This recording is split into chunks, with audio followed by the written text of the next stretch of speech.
And so without any further ado, here is the wonderful Catherine Gildiner.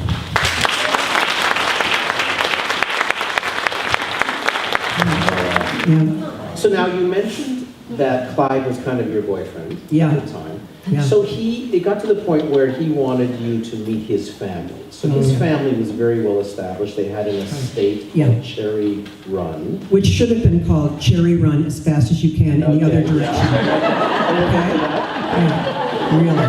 So he takes you to meet his family. Right. And tell us about his family, his mom, his dad, and I guess what would be his nanny when he grew up, right? Yeah. Okay, so he's got one of these little convertibles, and he's actually, he's a great guy. Like he's handsome and very handsome, wealthy, and he's nice, and he's smart. Yep, all of the above. I've got a lot going for him. So we get to his parents, and he doesn't prepare me for this at all. And it's kind of a Downton Abbey kind of place, right? So we pull in and we pull into under this portico, and his mother's out there waiting for us. Father's out there in a little blue suit with some double-crossed thing here, and then there's this old woman who is his nanny, right? And then he's also she was also the mother's nanny, right?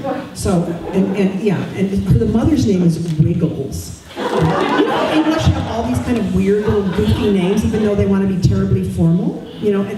Anyway, so we get out of the car. I swear you couldn't make this up. That there's the nanny, and her name is Titty. I know.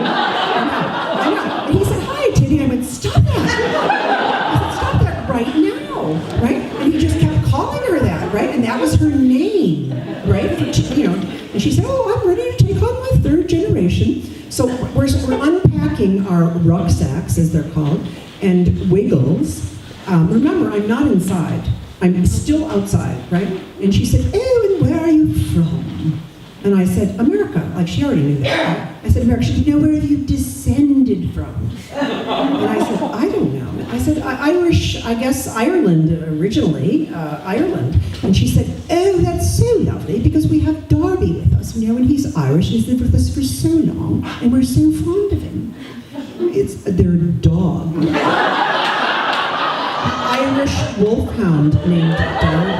Right. Their drooling dog. Right. Yeah. Anyway, so we're not in yet. You're still in the driveway. Still in the driveway. Yeah. And then there's Dad, who's quite nice, right? Archie? The dad's a very, very nice man. Yeah. Yeah. So over the course of I don't know how long you were there, just a couple of days maybe? It was actually about a week and a half. Oh, was it? Okay. It felt like about a year. Okay. Yeah. So you see their life in a little snapshot while you're there. So you see the wealth, and you see the grounds and the groundskeepers and all of that, and then you overhear something that Clive says to one of the groundskeepers that really dictates the rest of your relationship, doesn't it? Right. And what happened? Well, you've got to remember, I've already had a fight with Wiggles. Wiggles and I have not gotten along. So there's that in the background, right? But I figure, what? We'll deal with it, right?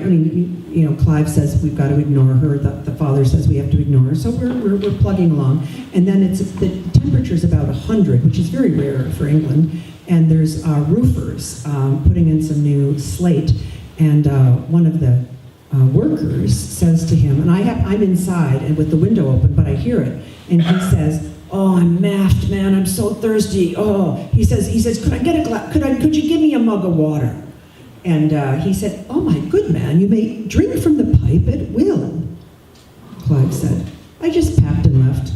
I just went, packed my bags, got in the car, and said, that I'm finished." That was you didn't even say goodbye. No, right? no. I just figured, what's the point? Right. Because you saw that even Clive couldn't shake that part of his. That's right. He's been like that since he was 2, right? And then I also realized I was his adolescent rebellion. I was the wild American girl. That's what he, I didn't want to be that. I didn't want that to be my definition.